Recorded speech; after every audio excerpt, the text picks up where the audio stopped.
पिता के 4 बेटे थे, 4। उन्होंने 3 बेटों की शादी कर ली। वो वैसी बहुएं आई, ज्यादा पढ़ी लिखी नहीं थी, नॉर्मल सी सादा थी। जब चौथे की शादी की तो चौथे की बहू आई, वो पढ़ी लिखी ने का ज्यादा ही पढ़ी लिखी, ठीक है, आई। और जब पढ़ी लिखी आई, वो जो उस लड़का के पिता थे, उन्होंने अपने जीवन में बहुत मेहनत की, बहुत मेहनत की।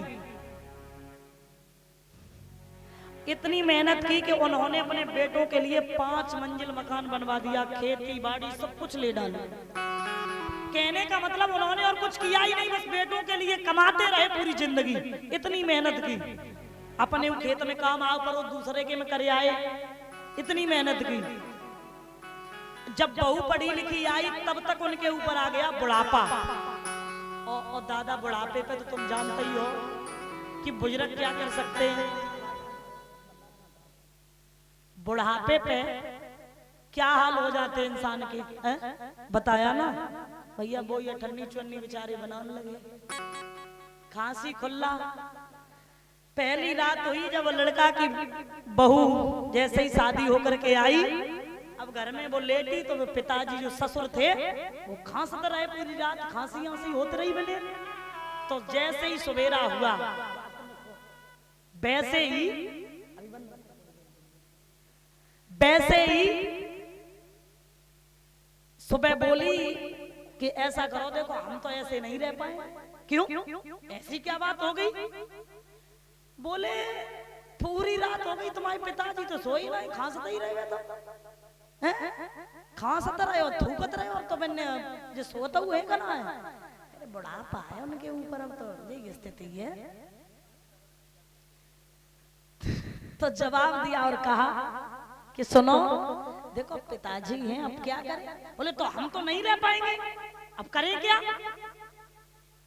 वो बोली ऐसा करो, देखो बाहर खेतों पे न की झोपड़ी डाल दो, और झोपड़ी में आराम से, या फिर घर के सामने झोपड़ी डाल दो, यहाँ तक आवाज नहीं आएगी। लड़का ने जवाब दिया, पागल हो, गांव के लोग क्या कहेंगे कि देखो बाप ने कितनी कमाई करी, और देखो अब बाप की मिट्टी कट गई। लड़का बहू ने जे हाल बना दो, झोपड़िया में डाल दो, 5 मंजिल मकान बनवा दो। तो बहू बोली, देखो शाम मरे न लाठी टूटे न बेइज्जती होवे, ऐसो करो, इन्हें मकान की 5वीं मंजिल पे एक कमरा दे, एक कमरा दे दो तो सही रहे। अब सब बोले, माँ जो लड़का थे ना उनके बाप के, तो वो बोले पागल हो, 5वीं मंजिल पे करो, कहूँ भूख भूख लगी तो मैं तो भूख नहीं मर जाइए, तो इतनी दूर से बाहर जाइए नीचे तक। तो बहू बोली ऐसो करो, एक घंटुलिया ले लो, और घंटुलिया इन्हें दे दो, सो एक घंटुलिया बजाए दो करे।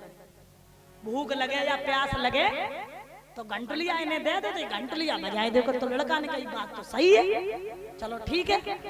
अब पिताजी को 5वीं मंजिल पे परीक्षित जी पहुंचाए दो, और घंटुलिया दे दी। और जब घंटुलिया दे दी तो एक दिन, मतलब 10-15 दिन सिस्टम बढ़िया चलता रहा। एक दिन ऐसा हुआ, महाराज ध्यान देना, एक दिन खेलत खातन को नाती पहुंच गो, और जब नाती पहुंच गो तो नाती को घंटुलिया मिल गई। और जब घंटुलिया मिल गई तो वो घंटुलिया लेके नीचे आओ, का उन्हें देख नहीं पाई, अपनी घंटुलिया खेलते रहो, बजाते रहो। संजा भाई, पिताजी को भूख लगी, और जब पिताजी को भूख लगी तो वे बेचारे ऊपर तक चिल्ला रहे होंगे कि रोटी दे, घंटुलिया तो है ना जो घंटुलिया बजाए दे। सो सवेरो तब बहुत पिताजी खत्म हो गए। और जब पिताजी खत्म हो गए, जब पिताजी, शांति बनाए रखो महाराज, जब पिताजी खत्म हो गए तो दूसरा दिन बहुत, तो लड़का ने बहू से कही का है, पिताजी तो खाना पहुंच गो। तो बहू बोली आज 9 बजी। अब बजे कहाँ, तो जब हुए तो वहीं तो बजे। देखी जा करके सब लोग गए तो ऊपर पिताजी खत्म। तो एक विद्वान ने तभी लिखा है क्या, परीक्षक जी तुम ज्यादा ध्यान देना, सारे जीवन करी कमाई, और जोरे जोरे धन धरिए, और घंटुलिया को नाती ले गो, बाला भूखे मरी गए।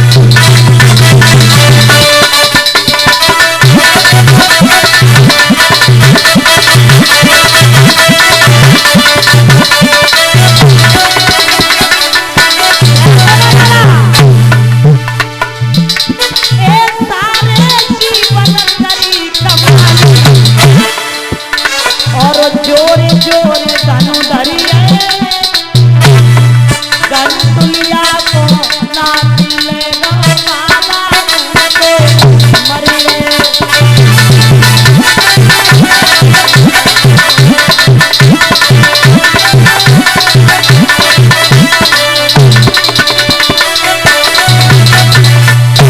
अब जब खत्म है गए तो क्या किया, आए चुरमी लाए बाबा को और ढटरी ले बनाई। आए चार जने कन्ना को ले गए मरघट में पहुंचाई।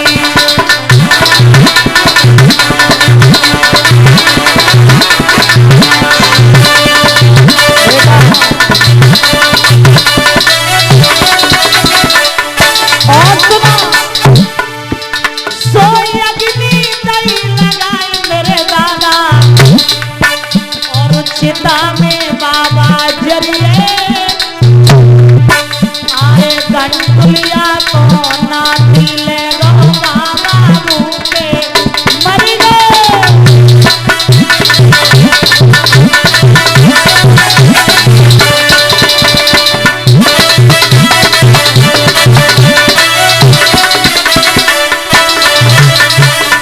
महाराज अब जब मर गए तो हुआ क्या, आरे तेरा तिलक बैठे द्वार पे और बारी शोक मनाए। आरे रिश्तेदार द्वारी भैया सबई वहाँ पे आए।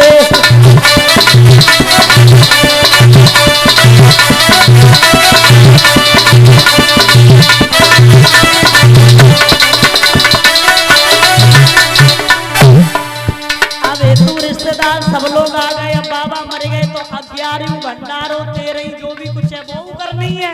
अब सोच का रहे चुरी मिल के सब मतो विचारो, मतो विचारो अटके में तो करी गए।